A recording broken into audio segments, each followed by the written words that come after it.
Mkuu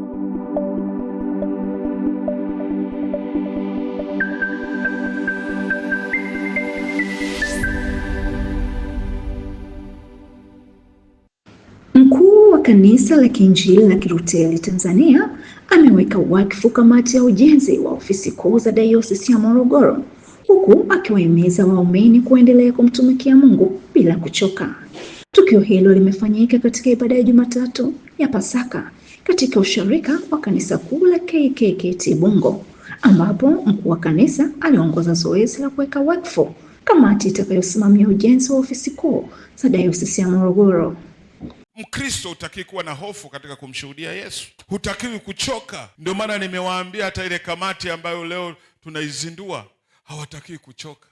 Yesu anatutegemea sisi kuifanya kazi yake. Sijawahi kuona mtu anayemtolea Mungu akafilisika, ila najua watu wasiomtolea Mungu na wamefilisika. Namwomba Mungu ushirika, sio usharika, ushirika, mimi na Kristo usiondoke. Ninaomba Mungu ushirika wako wewe na Kristo usiondoke, wala usiwe wa kuiga. Hivyo ndugu yangu, leo usiondoke hapa bila kuwa na tumaini na bila kuwa na hakika ya kwenda pamoja na Kristo aliyefufuka.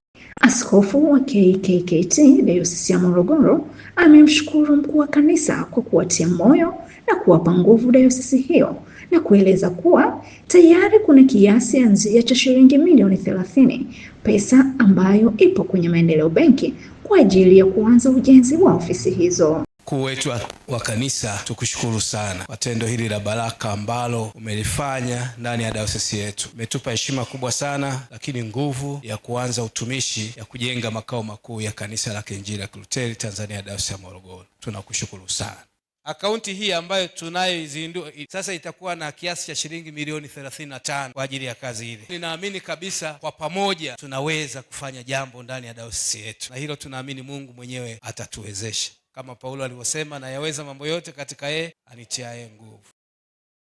Ninawashauri washarika wenzangu na waumini wenzangu wa Dayosisi ya Morogoro tujitoe kwa ajili ya maendeleo ya kanisa.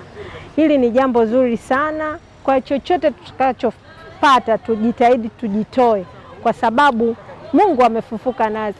Kwa hiyo naambiwa tumtolee Mungu. Kwa hiyo kwa bidii na hii kamati tuisapoti, tuipe nguvu ili tuweze kusonga mbele. Mungu awabariki sana. Amina.